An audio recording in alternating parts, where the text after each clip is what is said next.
হুঙ্কার দোলো হায়নার মতো আজ বড় বড় শক্তি কেড়ে নেই মানুষের অধিকার। বর্তমান সিস্টেমটা এখন তাই না ভাই? একটু হ্যাঁ বা না বলুন। বর্তমান হায়নার মতো আজ বড় বড় শক্তি কেড়ে নেই মানুষের অধিকার। দিগান্তে আজ শোনো শোনো ওই মুসলমানের কান্না, রোগে সোগে অনাহারে দু মুঠো অন্যায়, এতটুকুন ভালো পাই না।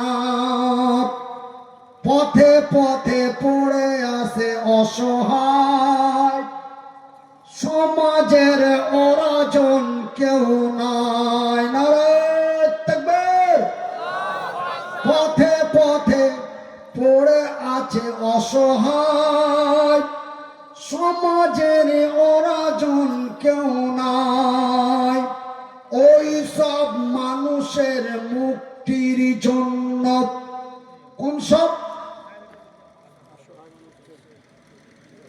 আজকে যারা SIR নিয়ে টেনশনে আত্মহত্যা করছে, ওই সব মানুষের মুক্তির জন্য জিহাদের ময়দানে চলো চলো চলো মুজাহিদি চলো, জিহাদের ময়দানে চলো, শহীদের ঈদগাহে চলো। সম্মানিত অযোগ্যতম আজকের সভার সভাপতি মহাশয়, অত্র এলাকা থেকে ছুটে আসা ইসলাম দরদি ভাই ও বন্ধুরা, বয়োজ্যেষ্ঠ বয়সপ্রাপ্ত বাপ এবং চাচারা, স্নেহের কচি কচি ছেলেরা, পর্দায় বসে থাকা মা ও ভগ্নীগণ, প্রশংসা ওই মহান আল্লাহর, যেই মহান রব্বুল আলামিনের অশেষ কৃপা, যেই মহান আল্লাহ তাআলা আমাকে মৃত্যুর কাছাকাছি পৌঁছে দিয়ে পুনরায় সুস্থ করে আপনাদের মাঝে উপস্থিত করেছেন, তাই তিনার শুকরিয়া আদায় করে বলি আলহামদুলিল্লাহ। অতঃপর তার প্রিয়তর রাসূল, দো জাহানের নবী, নবী কুলের নবী, সৃষ্টি জগতের নবী, নবীদের নবী, নবী মুহাম্মদুর রাসূলুল্লাহ, বলুন সাল্লাল্লাহু আলাইহি ওয়াসাল্লাম। আমার অপারেটর ভাই, আমি আপনার কাছে বিনীত অনুরোধ জানাই যে আমি একজন ব্রেন স্ট্রোক মানুষ।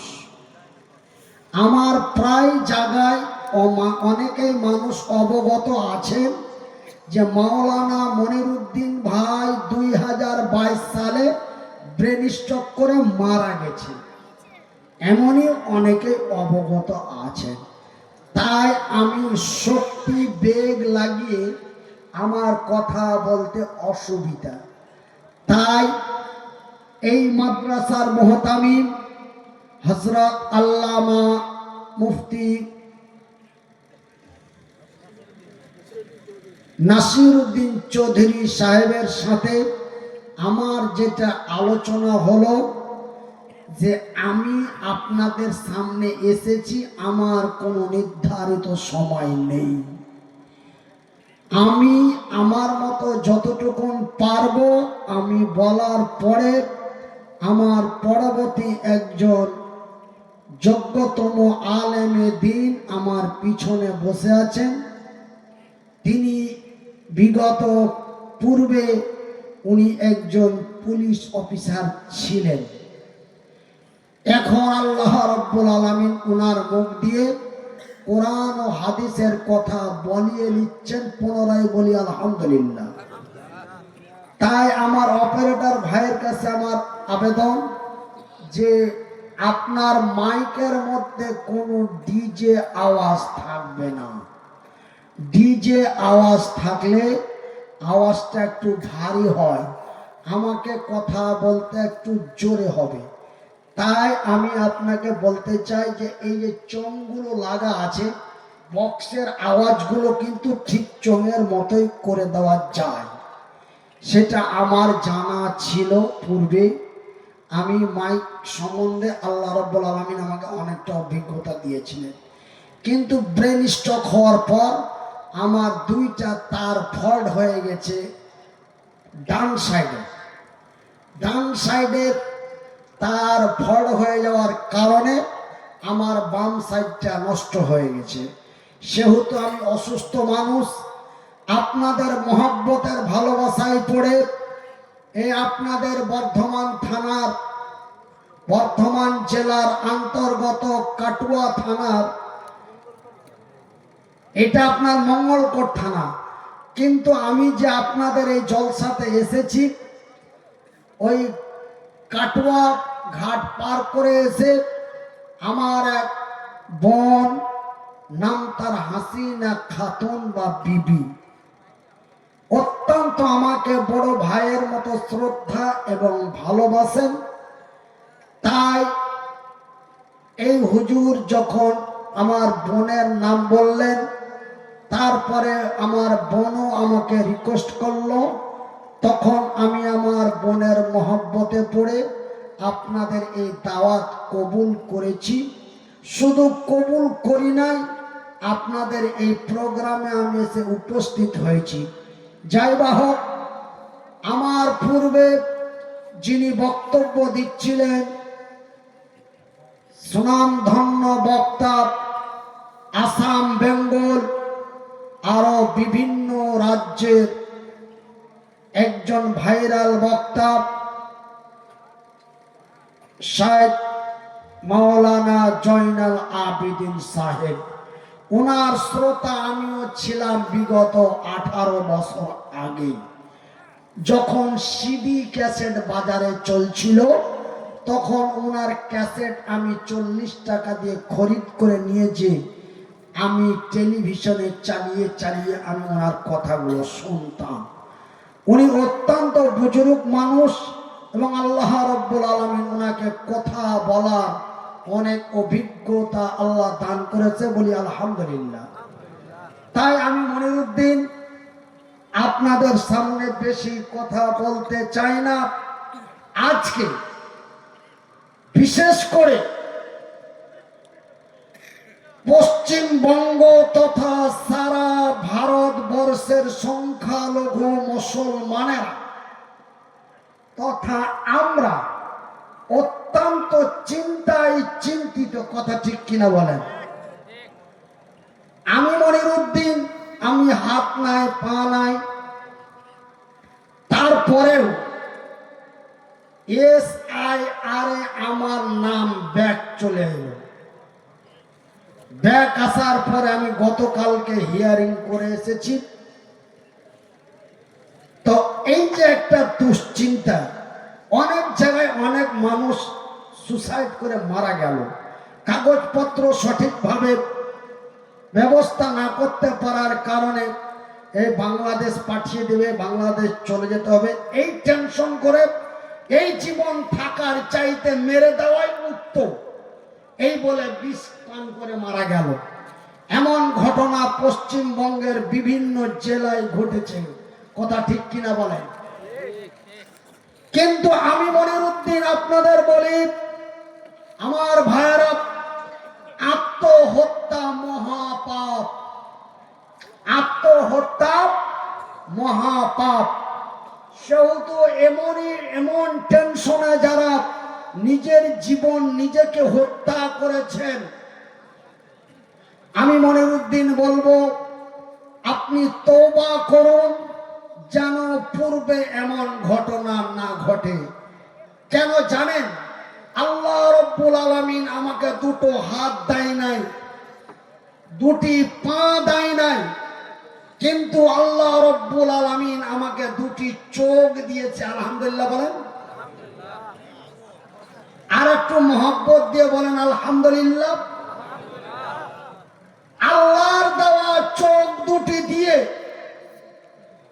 আল্লাহর কোরআন এবং নবীর হাদিসে পড়ে দেখলাম, যারা আত্মহত্যা করে মারা যায় তাদের রূহ আল্লাহর আরশে যায় না। কতদিন পর্যন্ত? যতদিন পর্যন্ত কিয়ামত অনুষ্ঠিত না হয়। আমার ভাইয়েরা, আমার বন্ধুরা, আপনি স্ত্রীর টেনশনে পড়ে, ভাইয়ের টেনশনে পড়ে, বাবার টেনশনে পড়ে, এই SIR এর টেনশনে পড়ে, NRC টেনশনে পড়ে আপনি আপনার নিজের জীবনকে হত্যা করলেন। আপনার রুহটা, প্রত্যেকের রুহ আছে, কথা বুঝে যান ভাই, প্রত্যেকের রুহ আছে। এই আপনার রুহটা আল্লাহর আরশে আজিম পর্যন্ত যায় না।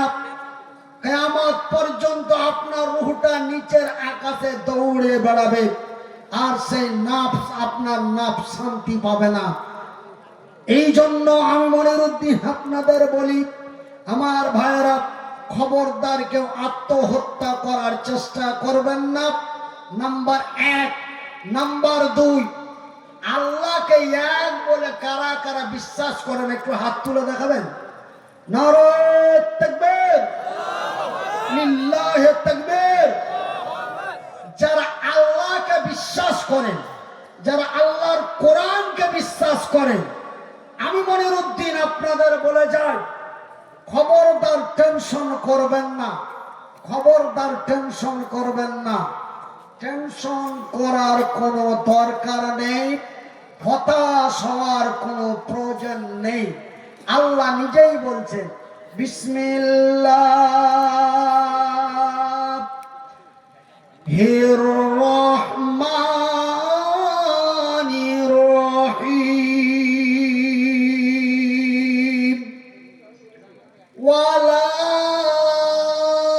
তাহিনু ওয়ালা তাহজানু ওয়া আনতুমুল আলাউনা ইন কুনতুম মুমিনিন। সুবহানাল্লাহ বলেন। আপনারা যদি এই আরবিকের বাংলা ব্যাখ্যা বুঝতে পারতেন, আপনারা আলহামদুলিল্লাহ বলে চিৎকার করতেন। কিন্তু আপনারা আরবির বাংলা বুঝেন না, তাই আপনারা আলহামদুলিল্লাহ বা সুবহানাল্লাহ বললেন না। তাই আমি মনিরউদ্দিন আপনাদের বলি, একবার অন্তরের অন্তরস্থল থেকে বলি আলহামদুলিল্লাহ। আল্লাহ রাব্বুল আলামিন বলছেন, বিসমিল্লাহির রহমানির রহিম।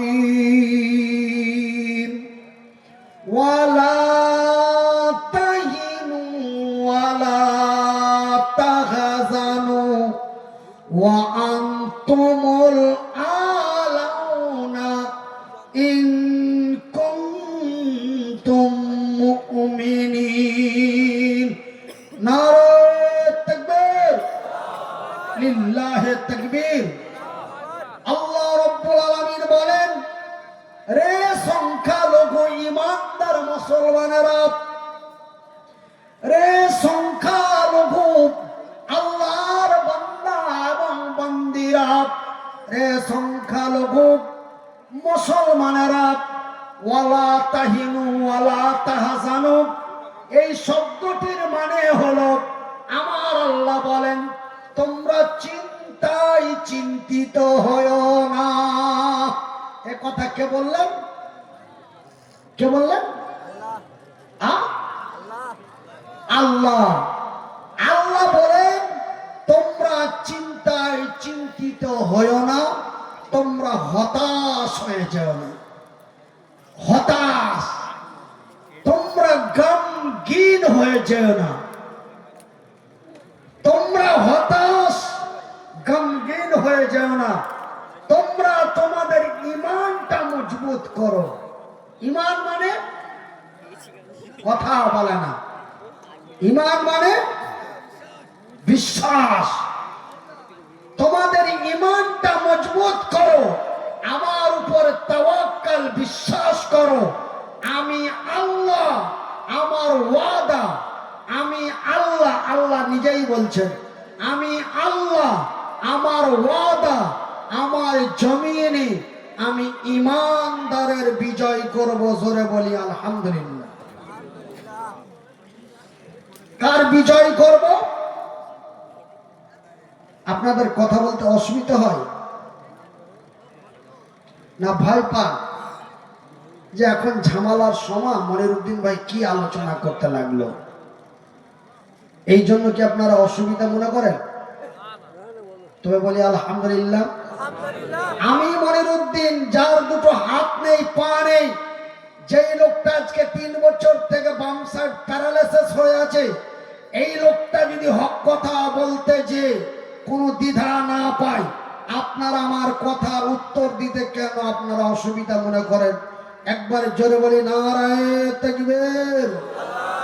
আমার ভাইরা, আমার বন্ধুরা, আজকে যেমন আমাদের ভারতবর্ষের মাটিতে অন্যায়, অবিচার, নির্যাতন, এমনি করে জোর করে জয় শ্রীরাম বলানো হচ্ছে।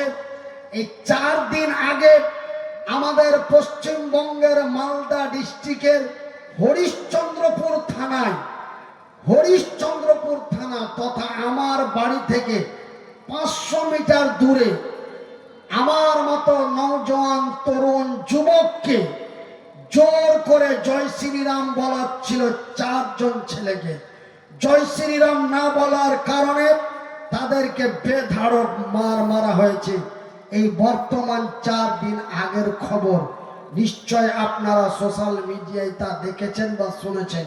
এটা আমাদের পশ্চিমবঙ্গের মালদা ডিস্ট্রিক্টের হরিশ্চন্দ্রপুর থানা তথা আমার বাড়ি থেকে 650 মিটার দূরে, মানে 1 কিলোমিটারও নয়।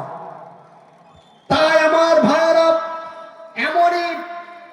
এমনই নির্যাতন, অত্যাচার, জুলুম মক্কার মাটিতে আবু জেহেলের নেতৃত্বে এই মতো মক্কার মাটিতে চলছিল। ওই দিন, সেই দিন, যেই দিন আমার নবী এবং আমার নবীর সাহাবীরা অন্যায়ের প্রতিবাদ করে সত্যর বিজয়ের জন্য যখন মক্কার মাটিতে গলা উঁচু করে কথা বলতো, ওই আবু জেহেল, উতবা, সাইবা, মুগিরা তথা আবু জেহেলের সেনাপতি কমান্ডারেরা হযরতে হানজালার মতো, হযরতে মাসুদের মতো নওজোয়ান তরুণ যুবকগুলিকে তুলে নিয়েছে, নির্দোষ ভাবে হত্যা করে দিত। কথা ঠিক কিনা বলেন আমার ভাইয়েরা, আমার বন্ধুরা? সেই দিন মক্কার মাটিতে সংখ্যালঘু মুসলমানেরা গলা উঁচু করে কথা বলতে পারতো না।